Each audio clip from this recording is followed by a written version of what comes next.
বউকে অফিসের বন্ধুর বাসায় কয়দিন রাখায় বউয়ের সাথে এমনভাবে কাজ করল, বউ মাফ চাওয়ার পরও ছাড়ে নাই। আপনার মাল আউট হয়ে যাবে গল্পটি শুনলে। পিঠে পড়া পানির ফোঁটা এখনও ঠান্ডা লাগছে, কিন্তু তার আঙুলের স্পর্শ যেন আগুন ছড়িয়েছে আমার ত্বকে। শ্বাস আটকে এসেছিল গলায়। বস দাঁড়িয়ে আছেন পেছনে, তার দেহের উষ্ণতা আমার চামড়ায় মিশে যাচ্ছে, আর আমি এক গাদা সংখ্যা আর গ্রাফের সামনে জমে বসে আছি। ভাবছি এই মুহূর্তে পালাতে পারলে কত ভালো হতো, কিন্তু পালাবার জায়গা? এই বাড়িই তো এখন তার। আর আমার স্বামী, সে তো মাইলখানেক দূরে, অফিসের জরুরি কাজের নাম করে আমার দিকে ফিরেও তাকায় না। এই যে পানির গ্লাসটা আবার উঠল আমার ঘাড়ের পাশ দিয়ে। পরের ফোঁটাটা কোথায় পড়বে? আমার নাম তানিয়া, বয়স ২৫। গ্রামের সেই বাড়ি যেখানে রোদে পুড়ে ধান কাটতাম, সেটা এখন শুধু স্বপ্ন। ৪ মাস আগে স্বামী রাহুলের ডাকে শহরে এসেছিলাম। ভেবেছিলাম সংসার শুরু হবে। রাহুলকে পেয়েছিলাম ঠিকই, কিন্তু সে যেন আমি নেই। ওর চোখে শুধু কাজের চাপ আর টাকার টেনশন। ওর অফিসের সেই বন্ধু, যার নাম আলমারি ভাই, সেই আমাদের বাড়ি ভাড়ার টানাটানির দিনে নিজের বাড়িতে আশ্রয় দিয়েছিল। মনে হচ্ছিল দেবদূত, কিন্তু দেবদূতদেরও কি এত ঘনিষ্ঠ হবার দরকার পড়ে?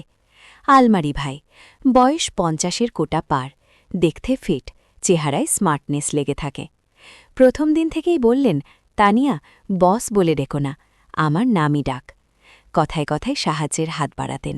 রাহুল যখন টাকার অভাবে হিমশিম খাচ্ছিল, তখন তিনিই আমাকে চাকরির প্রস্তাব দিলেন। মাসিক ২৫,০০০। গ্রামের মেয়ের জন্য সেটা আকাশছোঁয়া রকমের সুযোগ। রাহুলের চোখে তখন স্বস্তির আভাস দেখেছিলাম, যখন আলমারি ভাই বললেন, ওকে প্রশিক্ষণ দেব, তারপর আমার অফিসেই লাগাব। প্রশিক্ষণ শুরু হলো তার বাড়ির স্টাডি রুমে। প্রথম দিন শুধু মাউস ধরা, দ্বিতীয় দিন এক্সেল শিট। সেদিনই সেই ঘটনাটা। আমি মনোযোগ দিয়ে স্ক্রিনে তাকিয়ে ক্লিক করছি। তিনি দাঁড়িয়ে আছেন পাশে, পানি খাচ্ছেন। হঠাৎই কেমন যেন হাতটা কাঁপল তার। ঠান্ডা পানি ছিটকে এসে পড়ল আমার কাঁধে পিঠে। আমার সর্বশরীর শিরশির করে উঠল। আর তারপর সেই স্পর্শ। তার আঙুলগুলো আমার ভিজে ব্লাউজের ওপর দিয়ে আস্তে আস্তে ঘষে পানি মুছতে লাগল। যতটা মোছার দরকার ছিল তার চেয়ে অনেক বেশি সময় ধরে। আমার গলা শুকিয়ে কাঠ হয়ে গেল। কিছু বলতে পারলাম না। চাকরি চাই তো, রাহুলের টেনশন কমবে, সহ্য করলাম। সেদিন রাতে রাহুল ফোন করল, বলল, কিছুদিন আর ফিরতে পারব না, প্রজেক্ট জরুরি। আলমারি ভাইয়ের বাড়িতে থাকিস, কোনো অসুবিধে হবে না। ফোন কেটে দিল। আমার চোখে পানি জমল। যে মানুষটাকে বিয়ে করে ঘর বাঁধলাম, তার কাছেই কি আমি শুধু বোঝা? আলমারি ভাইয়ের কথাই তখন মনে পড়ল। তোমার স্বামীর অবস্থা বদলাতে পারি আমি, শুধু তুমি সাহায্য করো। সাহায্য বলতে তিনি কি বোঝাতে চান? পরের দিন তিনি একটি পার্টিতে নিয়ে গেলেন। বললেন, অফিসের সহকর্মীদের সাথে মিশতে হবে। আমি একটি সাধারণ শাড়ি পরলাম। পার্টিতে গিয়ে দেখি নিশা নামের একটি মেয়ে আলমারি ভাইয়ের গলা জড়িয়ে ধরে হাসছে, খুব সাবলীল। পরে নিশাকে জিজ্ঞেস করলাম, তোমার সাথে বসের এত ফ্রেন্ডলি সম্পর্ক? নিশা কয়েকটা আইস কিউব গ্লাসে ফেলে হেসে বলল, ও, আলমারি স্যারের বিশেষত্বই এটা। তিনি কম বয়সী মেয়েদের খুব গাইড করতে পছন্দ করেন। মনে রাখবে, এখানে কিছুই ফ্রি নয়, সব কিছুর একটা দাম আছে। তার কথায় আমার বুকটা থক করে উঠল। প্রশিক্ষণ চলতেই থাকল। আলমারি ভাইয়ের স্পর্শ দিন দিন যেন বেশি দরকারি হতে লাগল। কম্পিউটার শেখানোর সময় হাতটা আমার হাতের ওপর চলে আসে। দাঁড়ানোর সময় পিঠ টিপে দেন। প্রতিবারই আমি পাথরের মূর্তির মতো স্থির হয়ে যাই। বলতে ইচ্ছা করে, স্পর্শ করবেন না, কিন্তু কথা গলায় আটকে যায়। চাকরি, ২৫,০০০ টাকা, রাহুলের হাসি, এই ৩টে জিনিস আমার গলার ফাঁস হয়ে উঠছে। একদিন তিনি একটি প্যাকেট দিলেন। বললেন, অফিসের ইউনিফর্মের মতো ড্রেস, পরলে দেখতে অফিসিয়াল লাগবে। বাক্স খুলে দেখি একটি হাঁটুর অনেক উপরে শেষ হওয়া টাইট স্কার্ট এবং সিল্কের ব্লাউজ। আমার রক্ত তাজা হয়ে গেল। পরদিন আমি আমার পুরনো পরিষ্কার একটা সালোয়ার কামিজ পরে হাজির হলাম। তার মুখ দেখে বুঝলাম তিনি খুশি হননি, কিন্তু কিছু বললেন না। সেদিন সন্ধ্যায় তিনি ডাকলেন তার শয়নকক্ষে। বললেন, কিছু জরুরি ফাইল সাজাতে হবে। ঘরে গেলাম। ঘরটা খুব বেশি আলো করা নয়। তিনি বিছানার পাশে বসেছিলেন। আমাকে কাছে ডাকলেন, হাত বাড়িয়ে দিলেন একটি ফাইলের জন্য। আমি ফাইল দিতে এগোতেই তিনি হঠাৎ আমার হাতটা চেপে ধরে ফেললেন, শক্ত করে। আমার হাতের রক্ত চলাচল যেন বন্ধ হয়ে গেল। তানিয়া। তার গলার আওয়াজ অদ্ভুত রকমের নিচু, মোলায়েম, কিন্তু ভিতরে একটা লোহার শিকলের শব্দ শোনা যাচ্ছিল। এত কষ্ট করে শেখাচ্ছি, তুমি কিছুই শিখছ না বলে মনে হচ্ছে। সহজ পথ আছে। আমি টান মারতে চাইলাম, পারলাম না। কি সহজ পথ? আমার কণ্ঠস্বর কাঁপছিল। তুমি জানো, রাহুল আজও ফেরেনি। সে আসবে কি না তাও ঠিক নয়। তুমি এখানে থাকবে, আমি দেখব। শুধু আমাকে একটু সহযোগিতা করতে হবে। তার চোখের দিকে তাকালাম। সেখানে কামনা আর কর্তৃত্বের একটা বিষাক্ত মিশ্রণ জ্বলছে। তিনি আমার হাতটা আরও টেনে নিলেন। তার শ্বাস আমার গালে লাগল। সহযোগিতা। কথাটা আমার কানের ভিতরে ঢুকে ফনা তুলে বসল। নিশার কথা মনে পড়ল। এখানে কিছুই ফ্রি নয়। হঠাৎ সেই গ্রামের বাড়ির ছবি মনে পড়ল। বাবা আমাকে বলতেন, মেয়ে, সম্মানটা কাপড়ের থানার মতো, একবার ময়লা হলে সহজে ধোয়া যায় না। আমার সম্মান? রাহুলের কাছে কি আমার কোনো মূল্য আছে, যে আমাকে এই বাঘের মুখে ফেলে রেখে মাইল দূরে চলে গেল?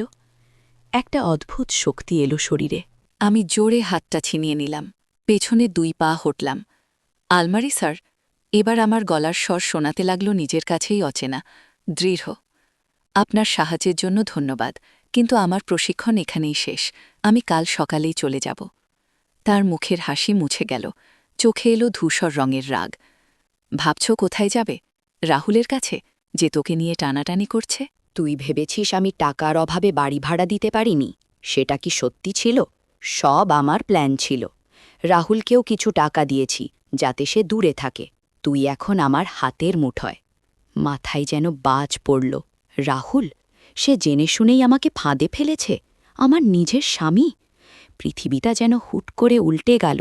চারদিক অন্ধকার দেখতে লাগল। পালাতে হবে, এখনই। আমি দৌড়ে ঘর থেকে বের হলাম, করিডোরে ছুটতে লাগলাম। পেছনে তার পায়ের শব্দ। তানিয়া, থাম। সিঁড়ি বেয়ে নিচে নামছি। লাইট সুইচ খুঁজে পাচ্ছি না। হঠাৎ পায়ের তলায় পিছলে আমি সিঁড়ি থেকে পড়ে গেলাম। একটু শব্দ হল না, শুধু অন্ধকার আর গোড়ালিতে তীক্ষ্ণ যন্ত্রণা। কিছুক্ষণ পর আলো জ্বলে উঠল। আলমারি ভাই দাঁড়িয়ে আছেন সিঁড়ির মাথায়। নিচে নামলেন না, শুধু বললেন, দেখলি, নিজের ক্ষতি নিজেই করলি। উঠে আয়, ডাক্তার দেখাব। আমি উঠে বসার চেষ্টা করলাম। পা চলছে না, চোখে জল আসছে, রাগে, অপমানে আর এক গভীর বিষণ্ণতায়। কিন্তু সেই সঙ্গে আসছে একটু শান্তিও, কারণ আমি না বলতে পেরেছি। ফাঁদে পড়েও লড়াই করেছি। তিনি নিচে নেমে এলেন। এবার তার চোখে রাগ নেই, একটা ক্লান্ত, নিষ্পেষিত দৃষ্টি। তিনি হাত বাড়ালেন সাহায্য করতে। আমি তার দিকে তাকালাম। এই মানুষটাই আমাকে আশ্রয় দিয়েছে। আবার এই মানুষটাই আমাকে ভেঙে চুরে নিতে চেয়েছে। আমি তার হাত ঠেলে দিলাম। দরকার নেই, আমি উঠব। ঘণ্টাখানেক পরে আমি আমার ঘরে শুয়ে আছি, পা ব্যান্ডেজ করা। আলমারি ভাইয়ের কাজের মেয়ে দরজার বাইরে উকি দিয়ে বলল, বাবু বলেছেন আপনি সুস্থ হয়ে উঠুন, তারপর কথা হবে।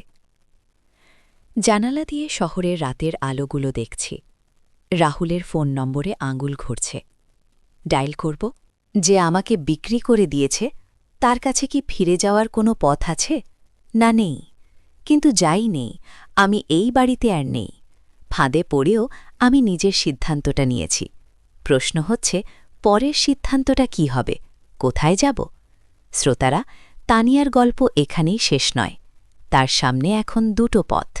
হয় সেই স্বামীর কাছে ফিরে যাওয়া, যে তাকে অর্থের বিনিময়ে ফাঁদে ফেলেছে, নয়তো সম্পূর্ণ একা এই বিশাল শহরে ভাঙা গোড়ালি নিয়ে নতুন করে লড়াই শুরু করা। আপনিই বলুন, তানিয়ার কি করা উচিত? সে রাহুলের কাছে ফিরে গিয়ে কথা বলুক, নাকি একা বেরিয়ে পড়ুক অজানার পথে? কমেন্টে আপনার মতামত দিন। আর এমন মর্মস্পর্শী রোমাঞ্চকর গল্প শোনার জন্য চ্যানেলটি সাবস্ক্রাইব করুন, বেল আইকনটি অ্যাক্টিভ করে দিন যাতে পরের গল্পটা মিস না করেন।